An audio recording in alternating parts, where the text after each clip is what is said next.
Sveiki, mėlyje, nežinau, jau pradėjau čia transliuoti turbūt. A, sveiki, seniai jau su jumis mes neskaitėme, labai seniai neskaitėme į Tėvūtokos. Štai, grįžau į Lietuvą, tai galim toliau tęsti. Daug jau sutų perskaitėm ir kilintą čia dabar jau 58 sutą. Tiek mes su jumis jau apšnekėjom visko. Tos trumputės sutos, trumputės, bet drūtutės. Tai 58 suta į Tėvūtokos yra apie troškimus, apie įvairius troškimus, skirtingų rūšių troškimus. Kągi Buda turi pasakyti, kągi jis mums sakė. Mums vienuoliai sako, esti vienuoliai šie 3 troškimai. Kokie 3? Juslinių malonumų troškimas, troškimas būti, troškimas nebūti. Šie yra 3 troškimai. Trumpas pamokymas, Bet kaip visada šitie pamokymai yra palydimi eilių. Ir toliau Buda sako, žmonės, kurie supančioti troškimo pančiais, besimėgauja buvimu ir nebuvimu, pririšti prie mirties. Vergauja jie. Būtybės juda samsaroje link gimimo, link mirties. Kasgi paliko troškimą, bet troškimą būti ar nebūti, tai perėjo pasaulio į kitą krantą, pasiekė ydų panaikinimą. Tai 3 troškimai svarbu. Paprastai, kai mes galvojame apie troškimus, tai mes kalbam apie troškimus juslinių malonumų. Noriu, nežinau, šokoladą. Ar noriu į kiną. Ar noriu, ne tai, kad netgi noriu, o trokštų. Prisirišama ypač prie tų visokių malonumų. Bet tai ne vienintelis troškimas. Tų troškimai, kiti troškimai galbūt netgi daugiau kančios iš tiesų sukelia negu tie juslinių malonumų troškimai. Ir kokie jie? Troškimas būti ar troškimas nebūti. Mes esam nepatenkinti, mes norim būti kažkokiais. Mes esam linkę nepriimti savęs tokiais, kokie mes esame. Mes esam linkę nepriimti akimirkos.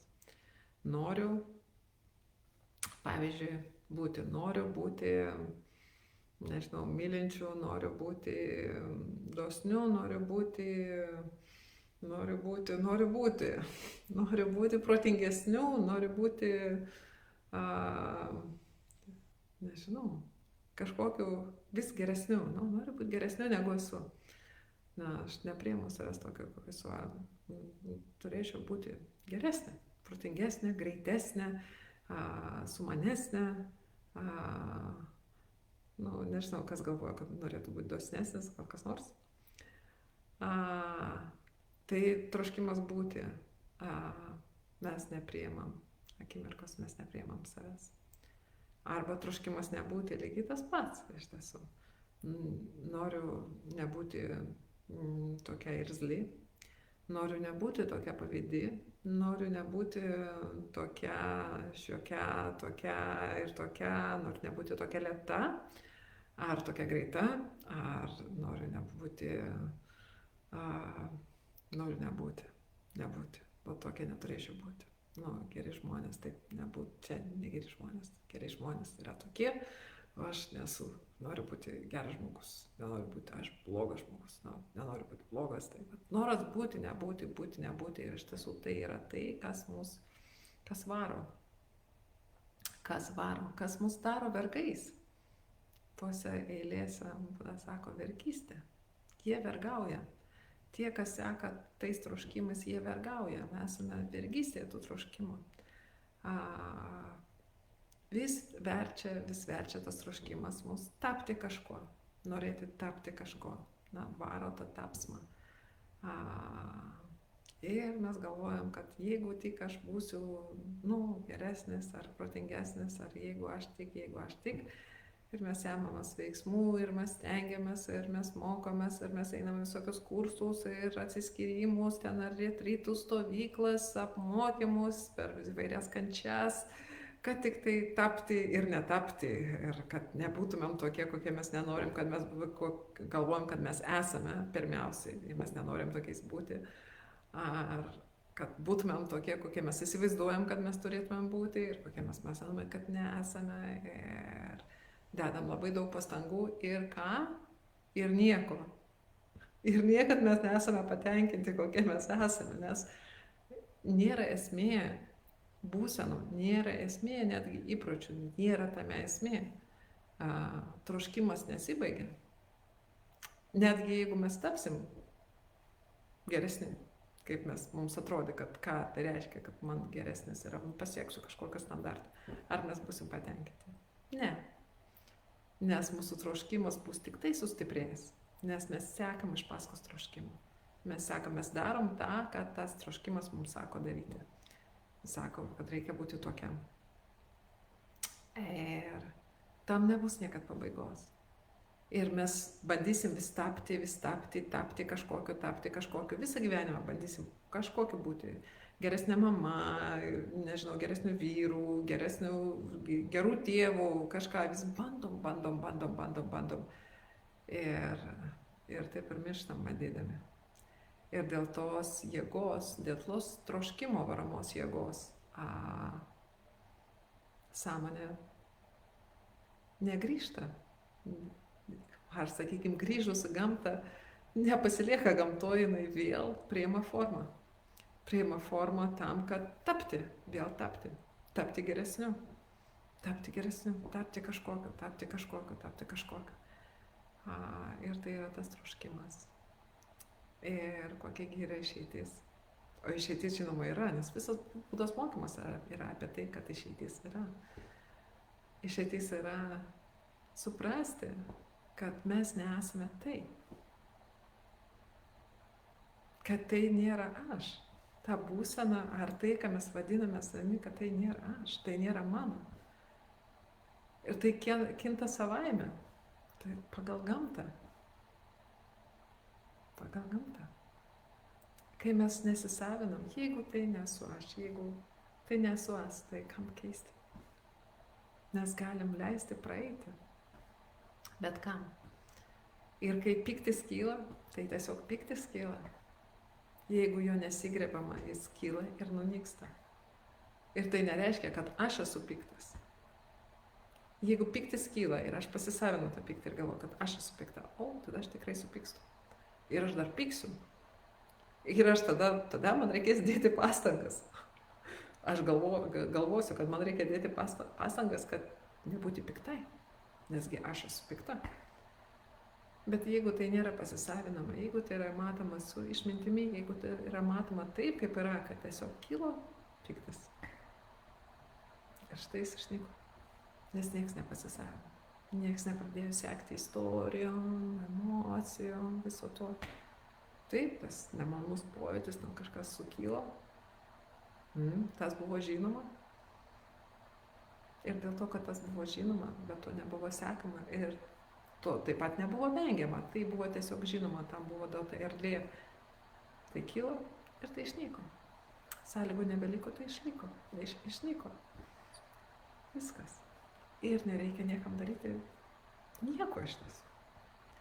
Nereikia nieko keisti. Nereikia nieko tapti. Netgi siekis tapti nušvitusiu irgi yra būties troškimas. Troškimas būti nušvitus. Ar jis veda iš tiesų į išsilaisvinimą? Ne, jis supančiais to pačiu samsarą. Nes reikia suprasti, kad nėra niekas, kad gali nušvisti.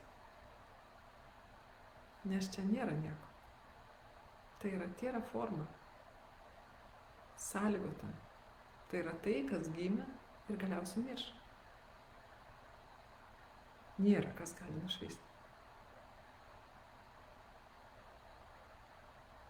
Ir tas supratimas iš esmės yra pabudimas. Troškimo paleidimas. Tai bet koks troškimas. Troškimas būti ar nebūti. Pastebėkite į savo gyvenimą. pastebėkit, kai tai kyla, kaip tai jaučiasi. Pastebėkit, jeigu jūs savinatės. Pastebėkit, jeigu jūs savinatės būsenas, jeigu jūs savinatės, jeigu jūs save pavadinat kažkokiu, pastebėkite tai. Ir prisiminkit, kad tai netiesa, nes nėra jokio aš, kuris yra kažkoks. Yra tik ta akimirka, būsena tokioje akimirkoje, mintis tokioje akimirkoje, bet tai niekam nepriklauso. Viskas gimsta ir miršta. Kas akimirka gimsta ir miršta. Tai nėra jūs. Tad to visiškai nebūtinai tai kištis ir bandyti su to kažką daryti.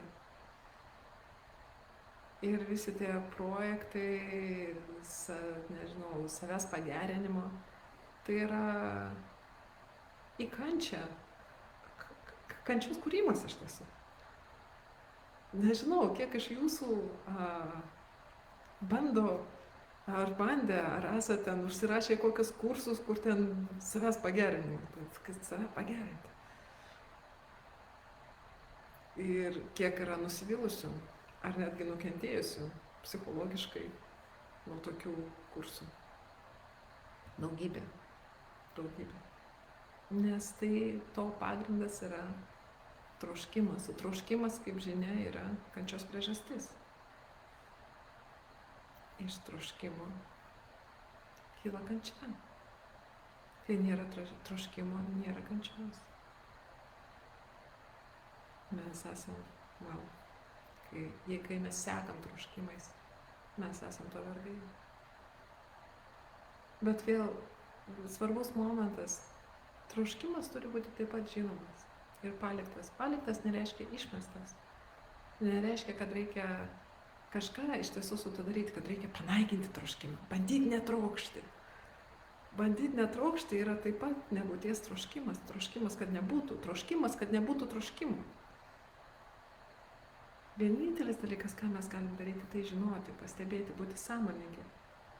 Ir neliesti, nesekti iš paskos, neimti jo, nesisavinti. Štai kilo troškimas būti.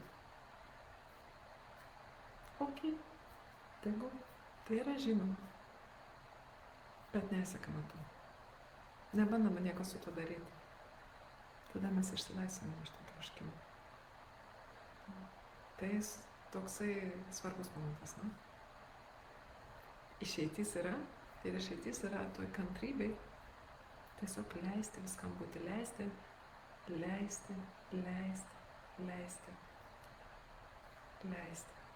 priimti, nesisavinti, nesekti iš paskos, nesisavinti. Tai ką? Štai toks trumpas pamokymas iš Budos apie 3 rūšių troškimą. Tai pažiūrėkit, kiek jūs galėsite pastebėti, nesekti, tiesiog leisti palikti, tegul būna, žinoti, palikti, nesekti, nebandyti būti, nebandyti nebūti, tiesiog žinoti ir leisti. Ir pažiūrėkit, į ką tai veda, kai mes tiesiog žinom ir leidžiam. Geros jums savaitės ir pasimatysim kitą pirmadienį.